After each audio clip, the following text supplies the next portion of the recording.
the book breaks down life into the 5 categories we go through, which is learning, and then editing, and then mastering, and then harvesting, and then finally guiding. And you're right, it used to be in your 20s you were learning, in your 30s you edited, and by editing I mean subtraction, where you go, I tried 100 things, these are the 5 that worked.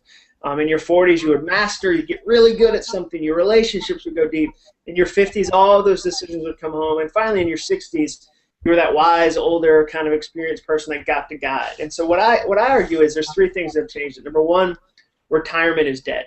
The traditional idea that you'll work at one job for 30 years and move to Florida to get skin like leather, those days are over. There's a whole generation experiencing what they call encore careers. The largest growth in entrepreneurship last year was between the ages of 55 and 64.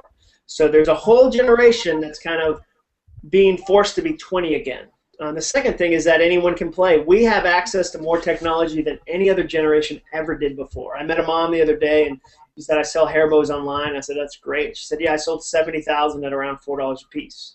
And so that's what she did in a single year. How does that woman in 1978 sell 70,000 of anything? She can't. That's a lot of doors to knock on. So we really have some cool opportunities right now. And the third thing is that hope is boss. And what I mean by that is this generation wants to change the world now, not eventually. So what you've got is a whole generation pushing down, a huge generation pushing up, and the tools in the middle to actually do something with.